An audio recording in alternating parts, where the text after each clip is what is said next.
What's going on, guys? First mod is finally here.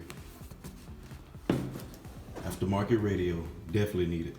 So the reason why I chose this radio is because it doesn't really predate the car, and I feel like for that time period that the car was made, which was in 2004, this is the perfect radio for it. Took me a lot of choosing around to, finally come to this decision to pick this one. So this is a Sony XAV-AX1000. So try to do this all with one hand. It's a pretty good radio. It's around $200. I think it's perfect for the Ep3. You got your remote. Also has some screws. I think these are the mounting screws for the side brackets. Radio. So it's actually a single DIN, but with a double DIN face. So let me see.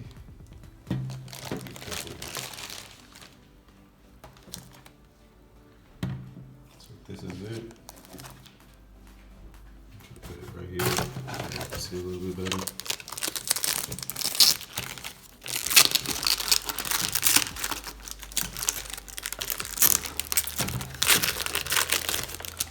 Alright, so here's your pretty much all of the functions. I like it because it has the knob, also press in. Here's the face USB, and then just an auxiliary with the Series XM, which nobody really uses. So that's that. You can tell I've already went through the box. So also have a external mic. I don't know if I'll be using that.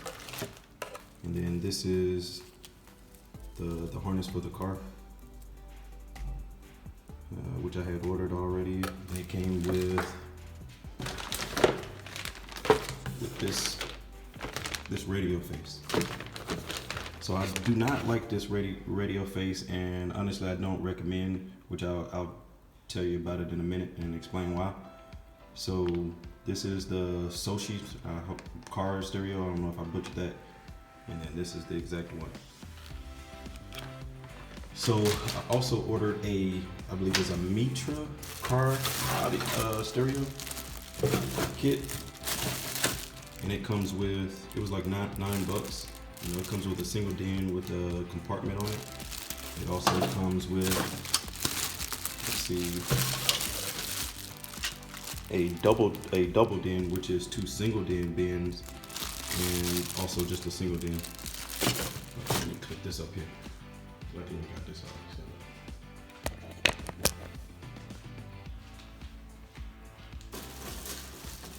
up. Alright, so the reason why I chose really don't like this one is because of the way that the radio sits.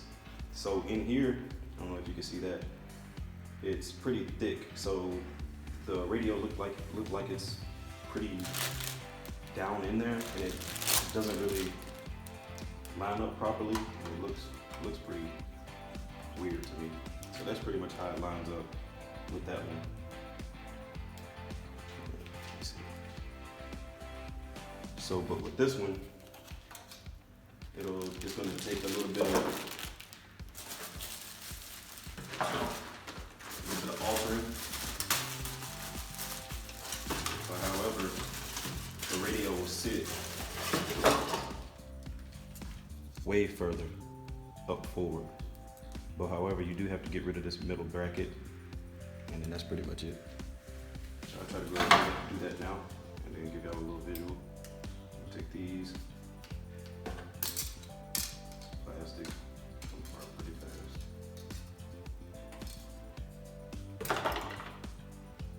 Then you just have to take like a razor and then get rid of both of these edges. So I'm gonna go ahead and find this razor and I'll get back with you. Now I've cut this. I don't know if you guys can see in there. Cut it. I ended up not finding my razor and just took a knife down through here and sawed off both of those as you've seen before. I took a scissor and just cut that off. Now I already pre-fitted this after me just cutting this off, and there's a little bit of a dislike about this dash kit as well, just like that one, but I think I like this one a little bit better than that one. Now, the only thing that I do not like about this one is, let me mount this on there so you can see, is that although the radio sits a lot more forward than the other one, this one still is kind of weird because it's lined up all the way here, all the way around like it's supposed to be, but the radio protrudes on this side. Now, the only logical thing that I could think of is that they pretty much had this made this way is because it actually makes the radio face more towards the driver. But I'm a little bit of OCD. I would like everything to, pretty much line up the same. But other than that, it's pretty good. It fits it way more snug than the other one. The other one, it moved up and down, but this one right here is pretty nice. What's going on, guys? So as you can tell, it's the next day. I'm in uniform or whatnot, and here's the car. Yeah, I'm glad I got my baby.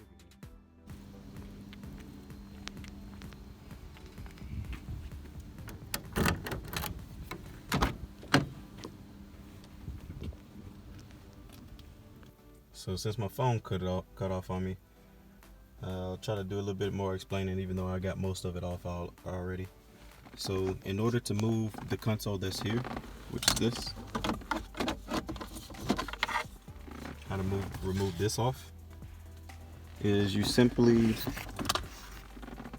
just unscrew the knob, take it off, and then with this console, in order to get that console out, instead of trying to jimmy something in between here, possibly breaking one of these, the best way is for you to grasp in here and then just pull it out, yank it out, and that comes out.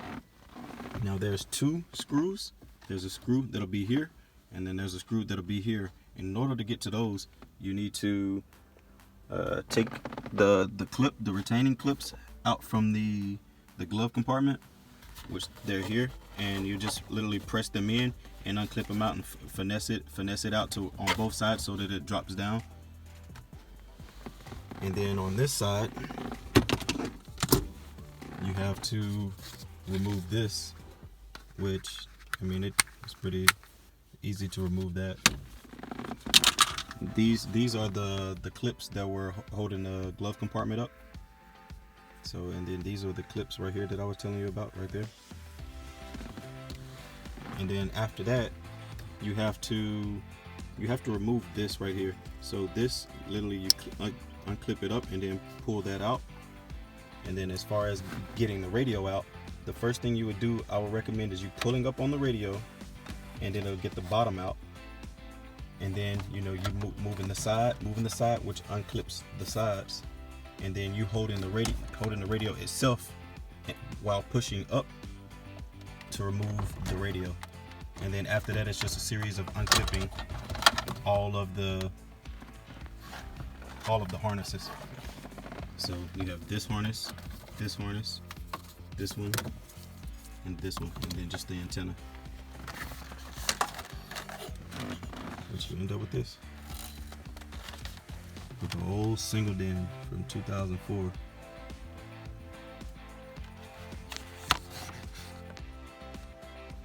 So this is the harness. I pretty much crimped it all together, with a Gerber, not with actual crimpers. Y'all could bash on me in the comments all y'all want, but it's what I had and it's what I used. So this is the harness from that came with the radio, and then this is the harness that came with the Sony dash kit. So that's pretty much it. There's a couple of wires in here, like parking brake and reverse in. Obviously I'm not going to be using that, but the only wire that I will be using is, where is it? Let me see. Is this one, which will connect to the auxiliary, which will power an amp for future, subs or whatnot, which I've already ran the wires all the way through here to the back. So it's just time to connect and see if it works. So before I put everything together, to see if this wiring is any good.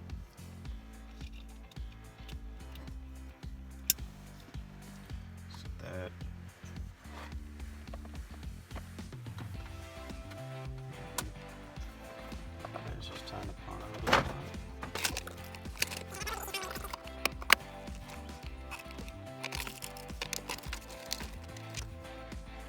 Found it.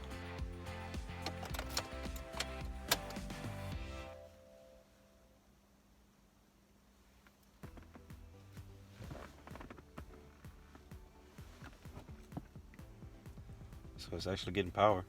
That's a good sign. English demo on. Date. Well, we know that the speaker's working. I know you heard the beep. And there we go.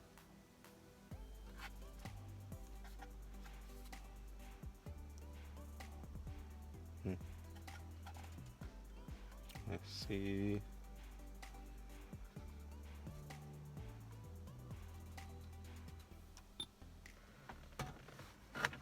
See if I can hook it up to the Bluetooth really quick. So now that I've hooked it up, seen that it works.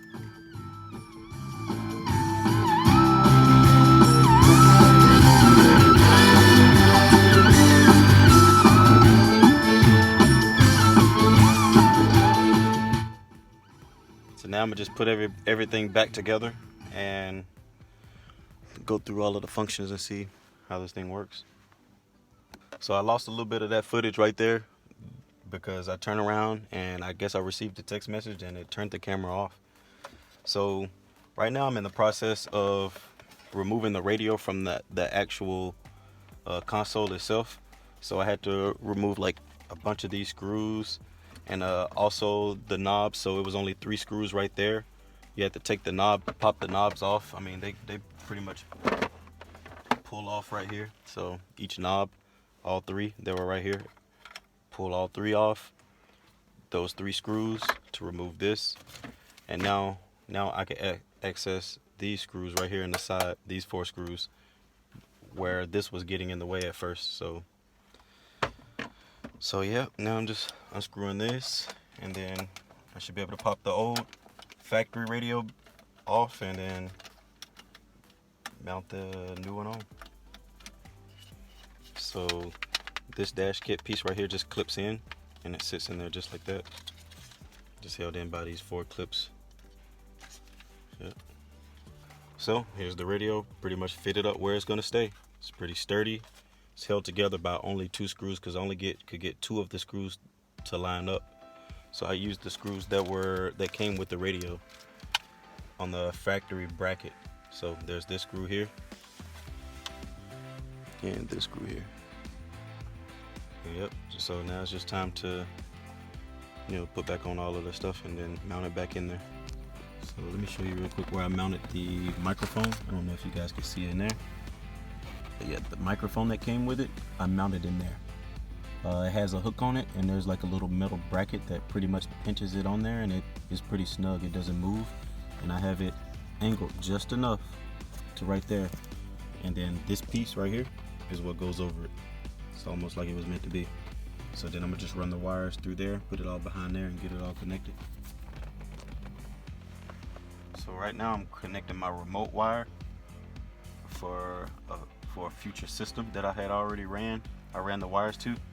So the RCA wires, the in and input and output, and then the remote, which goes right here. Connecting that. I'll go ahead and crimp that down.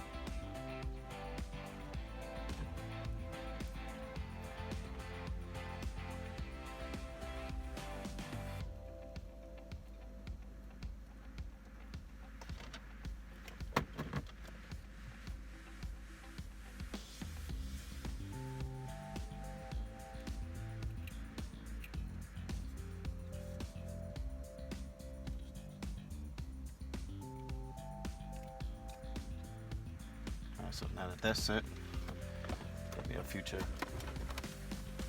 some subwoofers.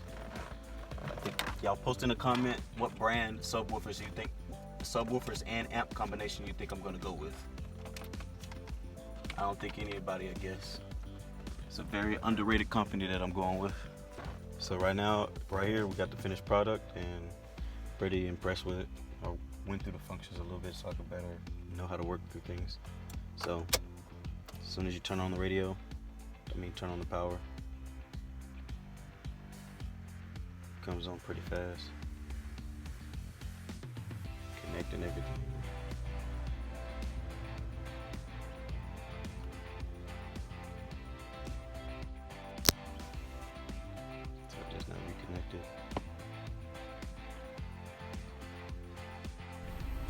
So guys, everything's put back together. I went through, tested everything. Apple CarPlay is amazing. All right, like and subscribe.